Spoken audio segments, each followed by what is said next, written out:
diperkenankan atau tidak dianjurkan untuk melakukan sholat. Tapi sebelumnya saya mau ngajakin dulu jamaah untuk nonton dulu tayangan berikut ini. Silahkan.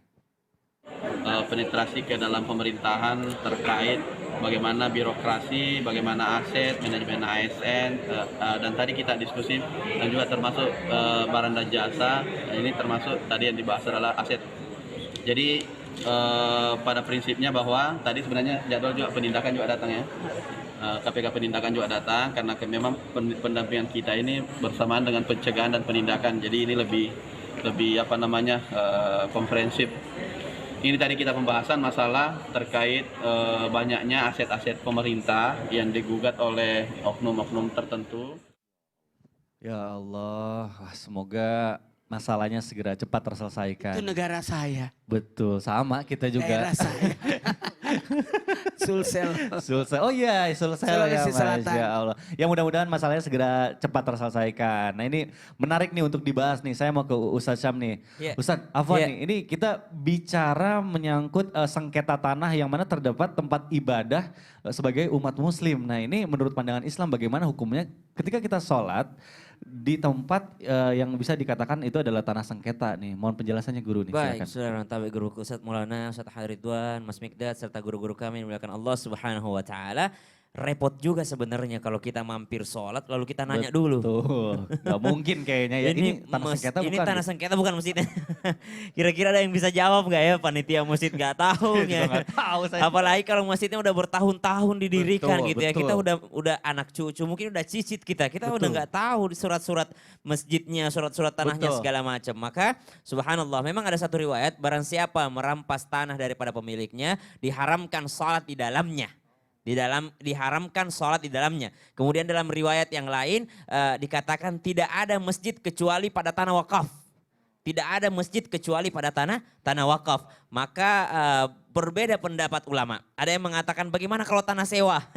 Bagaimana kalau tanah sewa? Maka tanah sewa pun sah-sah saja untuk dibangun masjid dalamnya jikalau kesepakatannya jelas. Sebenarnya Islam itu kan turun atau Islam itu diajarkan untuk kita untuk menyelamatkan hak-hak manusia.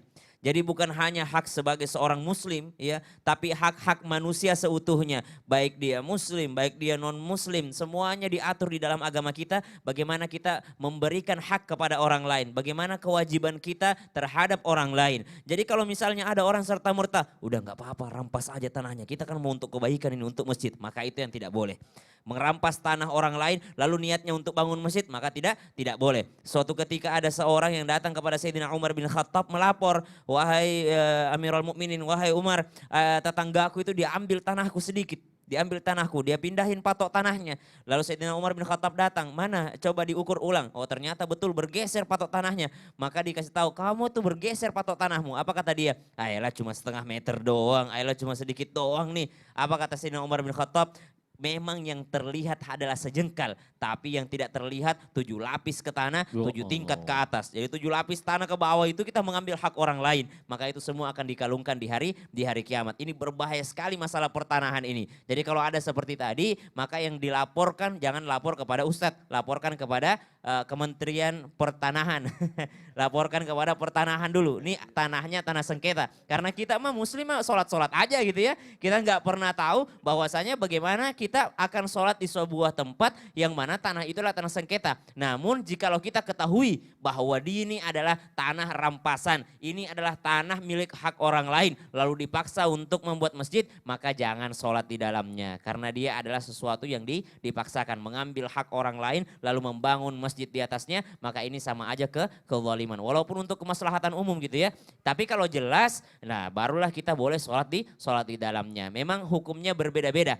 Maksudnya berbeda-beda, ada yang mengatakan benar-benar tidak boleh karena yang haramnya itu bukan masjidnya. Masjid mah tempat sholat ya sah-sah saja. Betul. Yang haramnya itu adalah cara perolehan tempatnya, cara perolehan tanahnya, cara perolehan lokasinya. Apakah ini mengganggu sekitar atau tidak mengganggu sekitar. Nah sekarang pertanyaan kedua. Awalnya ada tanah wakaf ya. Awalnya ada tanah wakaf.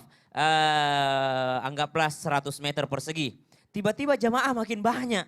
Makin banyak. Diperluas. Tapi ternyata yang diperluas ini bukan tanah wakaf lagi. Apakah itu boleh? Maka para ulama berpendapat boleh karena ada kemaslahatan di dalamnya walaupun itu bukan tanah wakaf boleh diperluas yang penting mengambil secara benar haknya atau membeli tanah ini untuk kepentingan yakni masjid, untuk kepentingan tempat ibadah. Jadi sholat di atas tanah sengketa bukan sholatnya yang haram, bukan masjidnya yang haram, tapi cara memperoleh lokasinya yang haram sehingga kita juga tidak boleh beribadah di dalamnya. Wallahu ta'ala a'lam. Masya Allah, Islam begitu memuliakan hak-hak Betul. manusia. Jangankan benar- manusia, semua makhluk hidup. Karena Islam Wah. adalah agama yang rahmatan lil Betul. alamin ya. Jadi semuanya dipikirkan. Masya Allah luar biasa. Jadi cara kita untuk mendapatkan tempat ibadah juga itu harus diperhatikan. Masya Allah.